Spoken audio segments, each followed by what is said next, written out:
राधे राधे मित्रों आप लोग राधा कृष्ण के अपकमिंग एपिसोड में देखेंगे कि अस्थि प्रथम आहुति के साथ प्रार्थना करती है, महाराज कंस की विजय और कृष्ण के मृत्यु के लिए तप आरंभ करती है। तो कंस कहता है, कृष्ण को अब कोई नहीं बचा सकता है। मेरी पतिव्रता पत्नी अस्थि अपने पति के विजय की कामना कर रही है। अब तुम्हारा अंत निश्चित है। फिर आप लोग आगे देखेंगे कि अष्टासुर कहता है कि राधा और बलराम दोनों को ज्ञात है कि मैं कौन हूँ। ऐसा न हो कि वृंदावन उन दोनों का बात मानकर मुझे वृंदावन से बाहर कर दे। मुझे अवसर देखकर कृष्ण का अंत करना ही होगा, किंतु कैसे करूँ कृष्ण का वध। कृष्ण तो मेरा समक्ष ही नहीं आ रहा है। कृष्ण अपनी प्यारी मैया यशोदा को तो अवश्य ही बचाने आएगा। मैं अभी यशोदा पर आक्रमण करता हूँ। फिर आप लोग आगे देखेंगे कि अर्धरात्रि में कृष्ण बांसुरी बजा रहा होता है। तभी वहाँ राधा आती है और कृष्ण से कहती है, तुम यहाँ क्या कर रहे हो। तो कृष्ण कहता है, चंद्रमा की सुंदर आभा में इस बांसुरी का आनंद ले रहा हूँ। तुम बताओ इतना चिंतित क्यों दिखाई दे रही हो। तो राधा कहती है कि मेरे ही भांति दाव उस अष्टासुर को चेतावनी देने गए हैं। तो कृष्ण कहता है, मैं दाव को सुबह ही समझाया था कि उचित समय आने पर उन्हें सब समझ में आ जाएगा कि उन्हें करना क्या है। तो अचानक उनके मन में ये बात आया कैसे। तो राधा कहती है, मेरे कारण ऐसा हुआ है।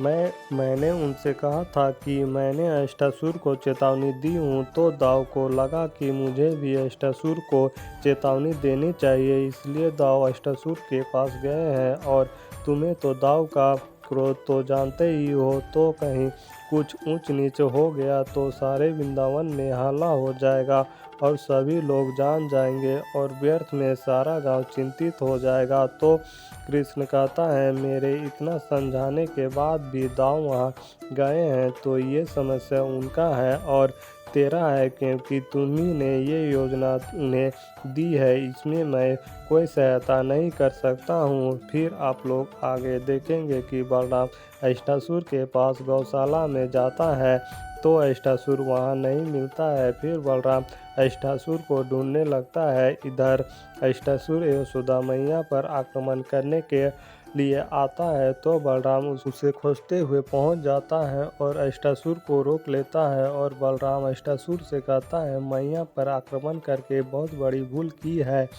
अब तुझे कोई नहीं बचा सकता है। मेरे क्रोध से आज मैं तेरा अंत करके रहूँगा। तो अष्टासुर कहता है, कृष्ण के जगह पर बलराम और राधा आ गए हैं। मुझे इस समय यहाँ से भागना होगा, नहीं तो वृंदावन को पता चलने से मुझे यहाँ से बाहर निकाल दिया जाएगा।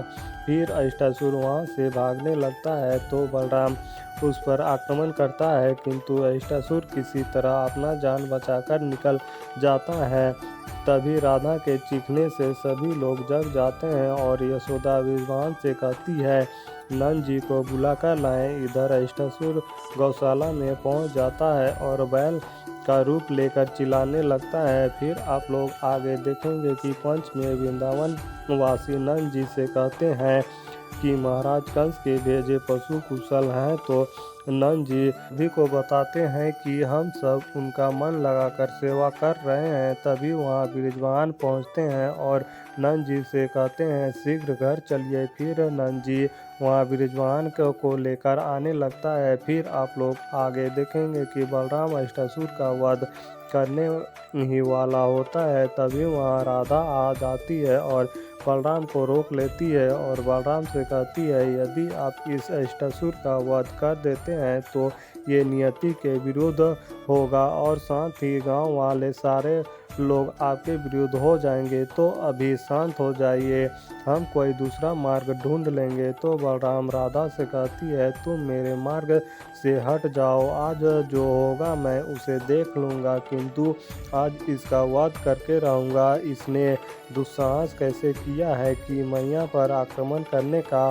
तभी वहाँ कृतिका और यशोदा आ जाती है और यशोदा के लाख माना करने पर भी बलराम को क्रोध शांत नहीं होता है। फिर भी लोग वहाँ पहुँच जाते हैं। फिर नंद जी बलराम को रोक लेते हैं तो गांव वाले कंस के भय से डरने लगते हैं और कहते हैं बलराम को इस भूल का दंड अवश्य मिलना चाहिए, नहीं तो महाराज कंस को क्रोध हम सभी गांव वालों पर बहुत भारी पड़ने वाला है। तो नंद जी बलराम से कहते हैं इसे दंड अवश्य मिलेगा और गांव निष्कासन का दंड मिलेगा। जिसके मन में गौ वंश का सम्मान नहीं है उसके लिए मेरे घर में भी कोई स्थान नहीं है। तो मित्रों इस वीडियो में इतना ही।